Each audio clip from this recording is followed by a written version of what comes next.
Hello friends, இன்றைக்கி நம்ம ஹிஸ்ட்ரியில் இருக்கக்கூடிய சாப்டர் 2 பார்க்க போகிறோம். அதாவது ஹியூமன் எவல்யூஷன். இந்த சாப்டரில் ஆந்த்ரோபாலஜிஸ்ட் வந்து ஆக்சுவலி என்ன டிஸ்கிரைப் பண்ணியிருப்பாங்கன்னா, மண்ணில் ரொம்ப காலத்துக்கு முன்னாடி புதைக்கப்பட்டு ஒரு ராக்கில் வந்து மனுஷனோட ஃபுட் பிரிண்ட்ஸ் வந்து இருந்திருக்கும். எங்கேனா ஈஸ்டர்ன் ஆஃப்ரிக்காவில் இருக்கக்கூடிய டான்சானியா அப்படிங்கிற ஒரு பிளேஸில் வந்து அடியில் உள்ளே வந்து இருந்திருக்கும். ஸோ அதை வந்து கண்டறிஞ்சிருப்பாங்க. அதுக்கடுத்து என்ன அப்படின்னு பார்த்தீங்கன்னா, ஆக்சுவலி எப்படி வந்து இந்த ஹியூமன் எவல்யூஷனை ஸ்டடி பண்ணாங்க அப்படின்னா, ஆந்த்ரோபாலஜி வச்சும் ஆர்கியாலஜியை வச்சும் தான் வந்து படிச்சிருப்பாங்க. இந்த ஆந்த்ரோபாலஜி ஆர்கியாலஜினா என்ன அப்படின்னு பார்த்தீங்கன்னா, ஆர்கியாலஜி அப்படிங்கிறது அந்த காலத்து பொருட்கள் வந்து யூஸ் பண்ணியிருப்பாங்கல்ல, அந்த எக்ஸ்கவேட்டட் மெட்டீரியல்ஸை வச்சு நம்ம ஹியூமன்ஸ் எப்படிலாம் வாழ்ந்தாங்க ப்ரீ ஹிஸ்ட்ரியில், அதுக்கப்புறம் வந்து என்னென்ன மெட்டீரியல்ஸ்லாம் யூஸ் பண்ணாங்க, ஸோ இது மாதிரியெல்லாம் அவங்களோட கல்ச்சர் இல்லை அவங்க எப்படி அவங்களோட லைஃப் ஸ்டைல் இருந்துச்சு, இதெல்லாம் படிக்கிறது வந்து ஆர்கியாலஜி.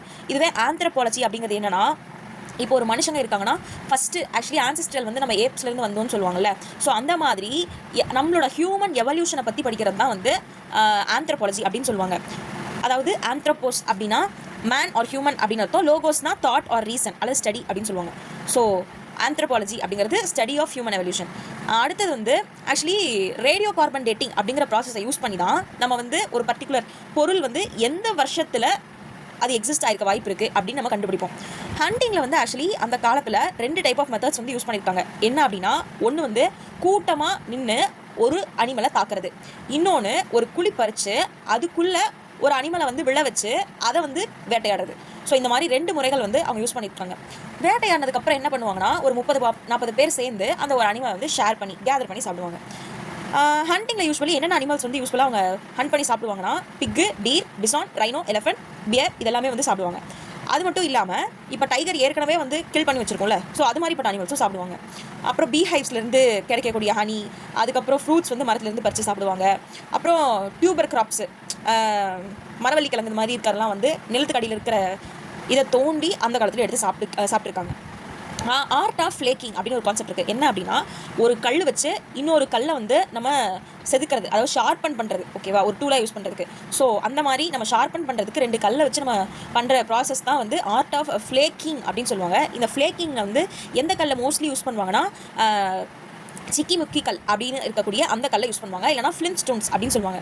இந்த கல்லை தான் எதுக்கு யூஸ் பண்ணாங்கன்னா, வேட்டையாடுறதுக்கு வந்து யூஸ் பண்ணுவாங்க. அது மட்டும் இல்லாமல் இப்போ இந்த கல்லை வந்து ஒரு உட்டு கூட கட்டிட்டு ஆக்ஸாக யூஸ் பண்ணுவாங்க. அந்த ஆக்ஸை தான் வந்து மரத்தை வெட்டுறதுக்கு, மரத்தில் இருக்கக்கூடிய கிளைகளை வெட்டுறதுக்கு, அதுக்கப்புறம் குழி தோண்டுறதுக்கு, அதுக்கப்புறம் மிருகங்களை வேட்டையாடுறதுக்கு, வேட்டையாடின அனிமல்ஸ்லேருந்து கிடைக்கக்கூடிய ஸ்கின்னை வந்து ரிமூவ் பண்ணி அதை வந்து ஆக்சுவலி ட்ரெஸ்ஸாக கூட யூஸ் பண்ணியிருக்காங்க. அதுக்கடுத்து என்ன அப்படின்னு பார்த்தீங்கன்னா, ஆக்சுவலி அந்த காலத்தில் இருந்த மனிதர்கள், அதாவது ஏன்ஷியன்ட் ஹியூமன்ஸ் வந்து பார்த்தீங்கன்னா, லைட்னிங் இருக்குது இல்லை எங்கேயாவது நெருப்பு இருக்குது அப்படின்னா ரொம்பவே பயப்படுவாங்க. எப்படி மிருகங்கள் வந்து லைட்டுக்கு பயப்படும், அதுக்கப்புறம் ஃபயருக்கு பயப்படுமோ, அதே மாதிரி தான் நம்ம மனுஷங்களும் பயந்துட்டு இருந்திருக்காங்க. அதுக்கப்புறம் தான் ரொம்ப நாள் கழிச்சு இப்போ இடிமின்னல் வந்து தாக்கி ஒரு அனிமல் வந்து டெட் ஆகி அதை வந்து அவங்க ஆக்சுவலி சாப்பிட்டு பார்த்துருக்காங்க. சாப்பிட்டப்போ அது ரொம்ப சாஃப்டாக இந்த மாதிரிலாம் இருந்தோட்டி, ஃபயரில் குக்கான ஃபுட்டு வந்து ஆக்சுவலி நல்லா இருக்கு அப்படின்னு சொல்லி அப்படி தான் ஃபுட்டு வந்து ஆக்சுவலி குக் பண்ண ஆரம்பிச்சிருக்காங்க. ஸோ ஃபயரை அதுக்கப்புறம் தான் டிஸ்கவர் பண்ணியிருக்காங்க. எப்படின்னா, அந்த ஒரு 2 ஃப்ளிண்ட் ஸ்டோன்ஸை வச்சு இப்படி ஸ்க்ராட்ச் பண்ணுறப்போ ஃபயர் உண்டாயிருக்கு. ஸோ அந்த மாதிரி நம்ம ஃபுட்டை குக் பண்ணி கூட சாப்பிடலாம் அப்படிங்கிறத டிஸ்கவர் பண்ணியிருப்பாங்க. அதுக்கடுத்து தான் என்ன அப்படின்னு பார்த்தீங்கன்னா, அதே ஸ்டோன்ஸை வச்சு நம்ம வந்து லைட்டை உருவாக்கி நம்மளால இருட்டில் வந்து நம்ம வாழ்கிறதுக்கும் அதை யூஸ் பண்ணலாம் அப்படின்னு சொல்லி டிஸ்கவர் பண்ணியிருப்பாங்க. அதுக்கு அடுத்தது என்ன அப்படின்னு பார்த்தீங்கன்னா, இப்போ வந்து வீல்ஸ் வந்து டிஸ்கவர் பண்ணியிருப்பாங்க.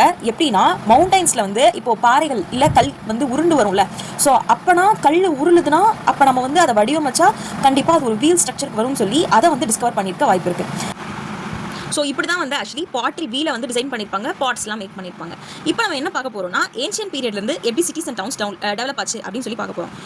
ஏன்ஷியன் பீரியடில் வந்து ஃபஸ்ட் அவங்க என்ன பண்ணாங்கன்னா, இந்த ஹண்டிங் கேதரிங் இதெல்லாம் தான் வந்து பண்ணாங்க. இது எல்லாமே எந்த ரீஜன்ஸ்லனா, ஃபாரஸ்ட் ரீஜன்ஸில் வந்து ஆக்சுவலி அவங்க பண்ணியிருப்பாங்க. அந்த இடத்துல என்ன அப்படின்னா, அவங்க அந்த மாதிரி சாப்பிட்றப்போ நிறையா அனிமல்ஸ் காலங்கள் மாற மாற மாற நிறையா அழிஞ்சு போயிருக்கும். ஸோ அப்படி இருக்கப்போ நம்ம அனிமல்ஸ் மட்டுமே சாப்பிட்டா நம்ம உணவுக்கு வந்து பத்தாது அப்படின்னு சொல்லி வெஜிடபிள்ஸ் அண்ட் ஃப்ரூட்ஸ் எல்லாம் சாப்பிட ஆரம்பிக்கிறாங்க. அப்படி ஃப்ரூட்ஸ் அண்ட் வெஜிடபிள்ஸ் சாப்பிட ஆரம்பிக்கும் போது தான் எதர்ச்சியாக அவங்க சாப்பிட்டுட்டு போட்ட விதை வந்து கொஞ்ச நாள் கழித்து பார்க்கும்போது நீர்லாம் நிறையா மழை பெய்யறதுனாலையோ இல்லை சம்திங் முளைச்சி செடியாக வந்திருக்கிறத பார்த்துருக்காங்க. திருப்பி அதில் பழங்கள் நிறையா காய்க்கிறது, இந்த மாதிரி அவங்க ஒரு விஷயத்தை நோட் பண்ணுறாங்க. நோட் பண்ணதுக்கப்புறம் தான் அப்போ நம்மளை வந்து விதைகளை வச்சு பயிர் செய்யவும் முடியும் அப்படிங்கிற விவசாயத்தை வந்து அப்போ தான் கண்டுபிடிச்சிருக்காங்க. எப்படி ஃப்ரூட்ஸ் அண்ட் வெஜிடபிள்ஸோ அதே மாதிரி தான் அக்ரிகல்ச்சர் பண்ணுறப்போ ப்ரீடிங்கும் வந்து ஆரம்பிச்சிருக்காங்க சைமல்டேனியஸாக. எஸ்பெஷலி வந்து ஆக்சன் வந்து டெவலப் பண்ணியிருக்காங்க. இந்த ஆக்சன் எதுக்காக அப்படின்னா, ப்ளவிங் பர்பஸ்க்காக யூஸ் பண்ணியிருக்காங்க. ஸோ அதனால் என்ன பண்ணியிருக்காங்கன்னா, அதுக்கப்புறம் தான் நம்ம அக்ரிகல்ச்சர் டெவலப் ஆனதுக்கு ஒரு மிகப்பெரிய ரீசனே அதுதான்.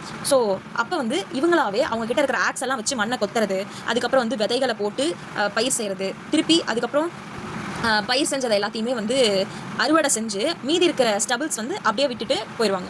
எப்போனா ஆக்சுவலி அதிலே தான் பயிர் செய்வாங்க. ஒரு கட்டத்தில் அதில் இருக்கக்கூடிய நியூட்ரியன்ஸே இல்லை அப்படின்னா அதுக்கப்புறம் விளைவிக்க முடியலன்னா வேறு இடத்துக்கு போயிடுவாங்க. அந்த மாதிரி அடுத்தது வந்து என்ன அப்படின்னு பார்த்தீங்கன்னா, இவங்க ஒன்று நோட்டீஸ் பண்ணுறாங்க. நம்ம வந்து ஆத்தங்கரையில் வந்து விளைய வைக்கும்போது நமக்கு வந்து பயிர் நிறைய உற்பத்தி ஆகுது.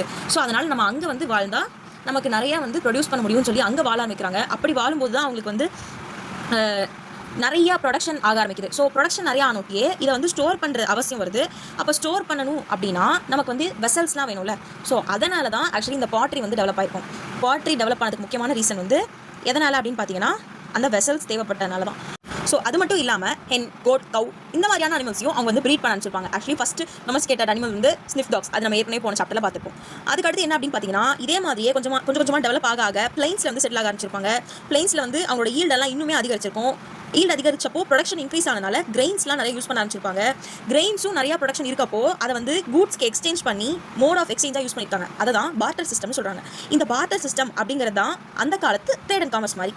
அடுத்தது இந்த மாதிரியே பொறுமையாக கொஞ்சமாக சிட்டிஸ் டவுன்ஸ்லாம் உருவாக ஆரம்பிச்சு இண்டஸ் வேலி சிவிலைசேஷன் வந்து அந்த பீரியட் தான் ஆரம்பிக்குது. ஸ்டேஜஸ் ஆஃப் ஹியூமன் எவல்யூஷனில் ஃபஸ்ட்டு ஆஸ்ட்ரலோபிதிகஸ். இதில் வந்து ஹியூமன்ஸ் ஏப்ஸ் மாதிரி இருந்திருப்பாங்க. நார்மலாக நடப்பாங்க, பட் உருவத்தில் ஏப்ஸ் மாதிரி இருப்பாங்க. அடுத்தது தான் ஹோமோ ஹெபிலிஸ். இவங்களை பொறுத்த வரைக்கும் இவங்களோட கால் விரல்கள் வந்து நல்லா பெருசாக இருக்கும். அதே மாதிரியே ஃபேஸில் வந்து ப்ரொட்ரூடிங் நேச்சர் ஏப்ஸ் மாதிரி இருக்காது. ஆனால் மற்ற ஃபீச்சர்ஸ்லாம் ஏப்ஸ் மாதிரி தான் இருக்கும். Homo erectus. இந்த பீப்புள் வந்து ஃபஸ்ட்டு ஸ்டோனை வந்து நம்ம உரஸ்னா ஃபயர் வரும் அப்படிங்கிறத இவங்க தான் கண்டுபிடிச்சிருப்பாங்க. அடுத்தது வந்து நெண்டர்தல்.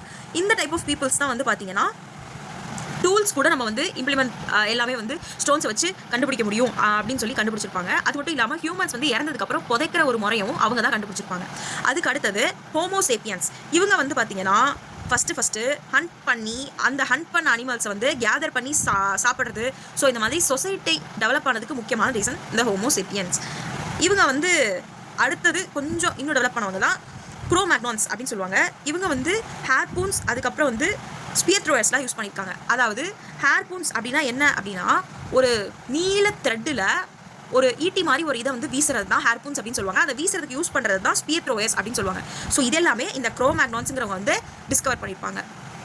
இதில் ஆஸ்ட்ரலோபிதிகஸ் அப்படிங்கிறவங்க ஈஸ்ட் ஆஃப்ரிக்காவை சேர்ந்தவங்க, ஹோமோ ஹாபிலிஸ் அப்படிங்கிறவங்க சவுத் ஆஃப்ரிக்காவை சேர்ந்தவங்க, ஹோமோ எரெக்டஸ் அப்படிங்கிறவங்க ஆஃப்ரிக்கா அண்ட் ஏஷியாவை சேர்ந்தவங்க, நெண்டர்தல் அப்படிங்கிறவங்க யுரேஷியாவை சேர்ந்தவங்க, ஹோமோசேப்பியன்ஸ் அப்படிங்கிறவங்க ஆஃப்ரிக்காவை சேர்ந்தவங்க, க்ரோமேக்னான்ஸ் அப்படிங்கிறவங்க ஃப்ரான்ஸை சேர்ந்தவங்க.